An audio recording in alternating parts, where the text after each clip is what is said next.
Here we presents the top 5 best mirrorless cameras.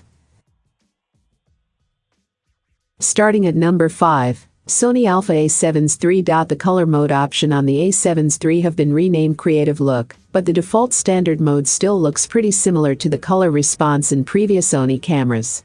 The change has been subtle with less magenta blues in both greens and yellows that look more like the Nikon response than that of the A7R IV. The addition of more magenta to the central pink target is the most significant difference and the biggest deviation from what otherwise appears to be a slight shift closer to the well-liked color responses Canon and Nikon have settled on. Sony's processing tends to be very good at sharpening subtle detail without overwhelming it, which allows the A7's III's JPEGs to look similar to the downsized versions of its rivals' output. Viewing the raw output at native size, and it's obvious how far behind 12MP lags, even when compared with 20 and 24MP cameras, in terms of detail capture. As theory would lead us to expect, the slight noise benefit to the A7's III's larger pixels exists in the very deep shadows, so only have any impact at very high ISOs. You need to be working at extremes for the slight shadow noise benefit over the Z6ii's 24MP sensor to appear, and even then the lower resolution of the A7's III is still visible. For more information and price, check out the product links in description. At number 4. Nikon Z6 II. A little over 2 years ago, Nikon jumped out of the gate with its first Z mirrorless cameras, launching the 24MP Z6 and 45MP Z7 side by side. They were well received, delivering strong, albeit not class-leading, performance. Nikon is refreshing the line for 2021, with the Z6 II, which we're reviewing here, and the Z7 II leading the way. They offer similar upgrades, including a second memory card slot, snappier overall response, and more capable vertical shooting grips as an add-on option. The upgrades are welcome for event photographers, as well as Nikon SLR owners looking to make the mirrorless jump, but don't offer quite as much to customers without a closet full of Nikkor lenses. The Panasonic LUMIX S5 or Sony A7 III both bring a bit more for the same price, and remain our Editor's Choice Award winners. The Z6 II looks and feels a lot like its predecessor. There are some changes inside to accommodate an extra memory card slot, but they don't affect aesthetics or ergonomics. It's a full-frame sensor camera, so it's not tiny, but dropping the mirror box assembly makes the body a bit slimmer, and allows Nikon's engineers to size down some types of lenses in kind.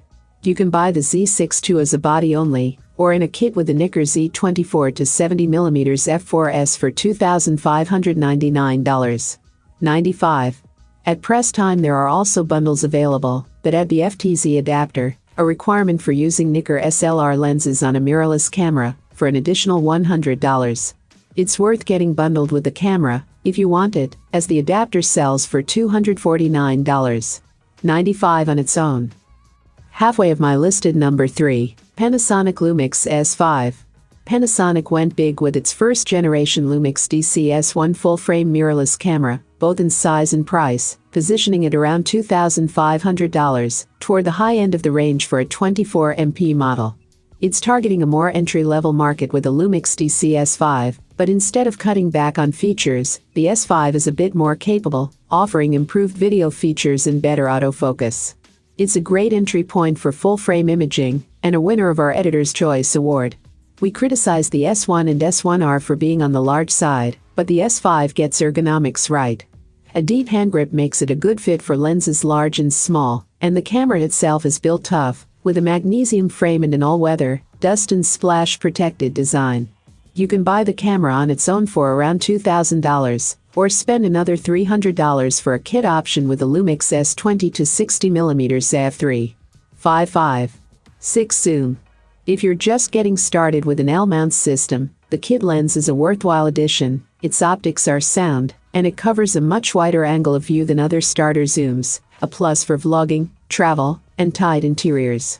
The S5 is compatible with L-mount lenses, available from Leica, Panasonic, and Sigma, the L-mount alliance, and is bolstered by third parties offering boutique manual focus optics. The main trio has the basics covered, though, from quality starter lenses like the S20-60mm to pro-grade f2, 8 zooms, and bright f1, 2 and f1, 4 prime options.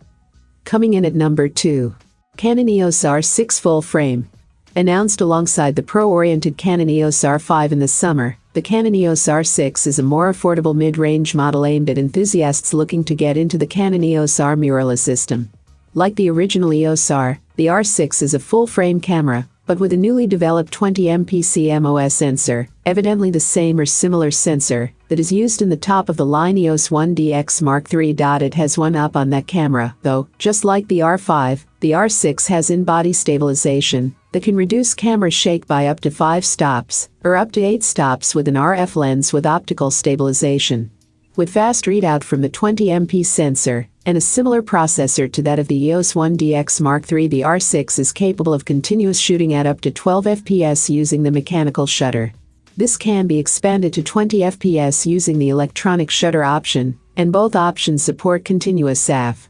The Canon EOS R6 has an OLED electronic viewfinder with 369 million dots, a magnification of 0.76x, and 23mm eye point. At the rear, it has a 3-inch fully articulating touch-sensitive LCD with 162 million dots. It is solidly built with a mostly polycarbonate body, complete with weather sealing. The R6 can capture close to full-width UHD 4K video at up to 60p, saved as either 10-bit 422H265 or 8-bit H264 footage, and both C-Log and HDR-PQ options are available. The camera also features dual South Dakota memory card slots, and has both Wi-Fi with Bluetooth for wireless camera control and image sharing. For more information and price, check out the product links in description. And number 1. Panasonic LUMIX G100. Vloggers and creatives more broadly will enjoy the simplicity of the LUMIX G100. It makes it easy to capture high-quality video and stills with its approachable button layout. Even people uninterested in the technicalities of capturing great-looking videos will be able to get results with this camera. There's an inherent risk of dumbing things down too much when creating a camera for social media creatives, but Panasonic has avoided that pitfall with the LUMIX G100. By giving it a decent viewfinder and proper camera ergonomics, Panasonic has given the G100 an edge in a highly competitive market. Small as it is, the G100 does face new competition from within the Panasonic brand.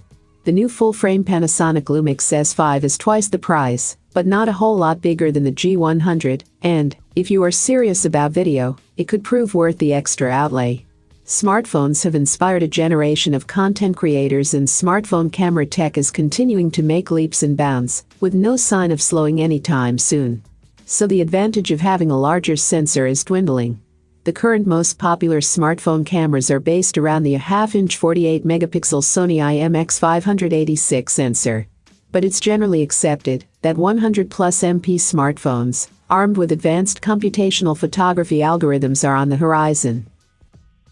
I have included these product link in the description. You can check out this link for more information and latest price. Thank you for watching this video. Please hit the like button, share with your friends, and be sure to subscribe.